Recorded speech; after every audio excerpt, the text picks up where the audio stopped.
Today we are going to be unboxing what I consider to be the coolest spider species in the world. I've literally been waiting 2 years for what's in this box, so let's go ahead and crack it open and take a look.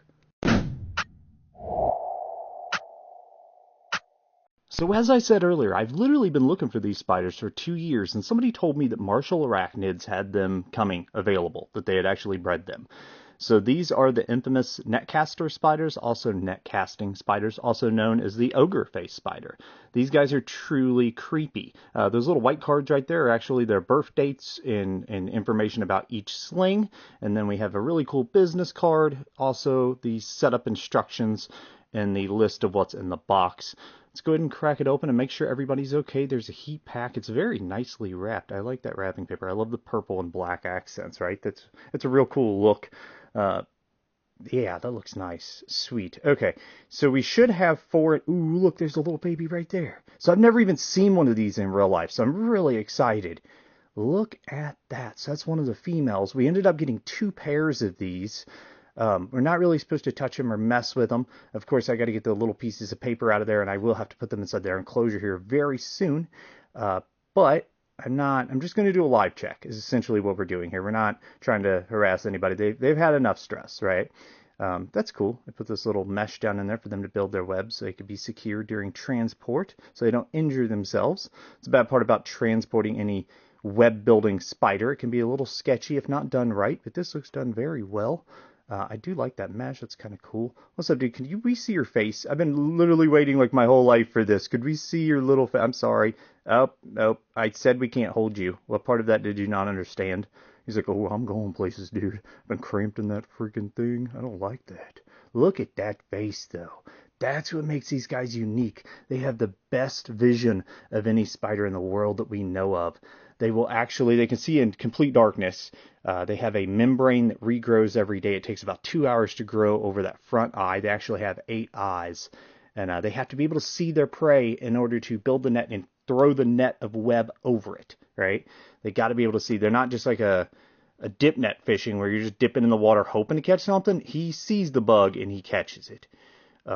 Very cool, man. These are neat. So they have to have a light cycle. That was my biggest worry is I'm like, I wonder how this is going to work. Like if I get up to go to the bathroom at the middle of the night, is it going to disturb my spider? I clearly didn't get the memo about me not supposed to hold him. He is quicker than what I thought he would be. We're just going to move very slow here, try to get him to go back in there. I'm sorry, buddy. Okay, we got him. No worries. Let's check on everybody else. He was the easy one to check on because he was out there front and center. This right here is the other female. The bad part about these, since they are same clutches, they could even be different clutches, but their age is about the same. So the males are going to mature out before the females, because females are longer lived than males. These are all short-lived animals. They have about 2 years of life, and that's about it. So regardless of what we do here, these little males, like this guy is going to pass probably before the female reaches maturity, so we might not be able to breed these males. I still wanted to try it, but I figure we won't get that lucky. That one actually molted during transport. Look at that. That's no good, dude. You shouldn't have molted right then. That was like literally the worst time ever to molt.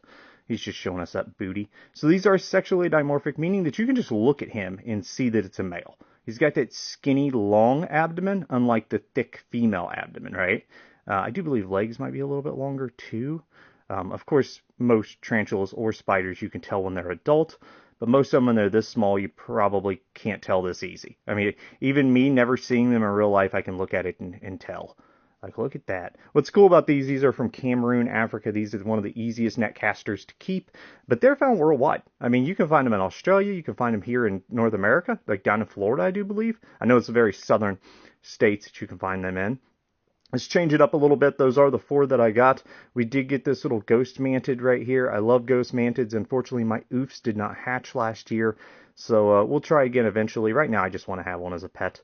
Look at that. Cute little thing. I love them when they're dark complected like this. They're so pretty when they're dark. Can I touch you? He's like, please don't touch me. He's bobbing and weaving. He's like, no, don't do it. He's so freaking tiny. These guys get pretty good size. They make pretty good pets. At this size, they're a little fragile, but as they get bigger, they become a very hardy little bug. Yet again, short-lived, kind of sad, but is what it is. When you buy one, you just gotta be aware of that. Now, I did put up a secondary container for this because this animal's faster than I am, and I know that. Every time I've opened one of these, one of them will get away.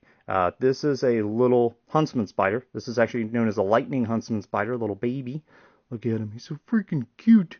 These guys are like lightning when they run, but they actually get that name because of the coloration that they develop as they age. These guys get really pretty as adults. They have purples and blues. They're from Asia. They get about 4 inches across, I'd say. Maybe 3 to 4 inches. We have one more of those. Hopefully he's doing good in here. If he is, then everything is secure and decent. Oh, there he is. Oh, no. Already. Oh, and he's gone. I'm glad we have the secondary container. Dude, he is all over the place. My biggest fear with working with one of these is one of them will get away and I won't be able to catch it. It sucks when you have a spider living between a snake cage because you can't get it back in the cage that you took it out of, right?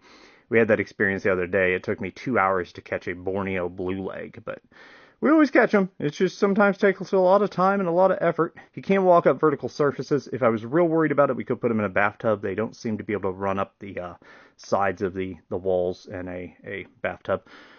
Look at that. So just grabbed his web there, trying to pick him up by his web since I can't get a hold of him. I can't like just grab him. He's way too delicate.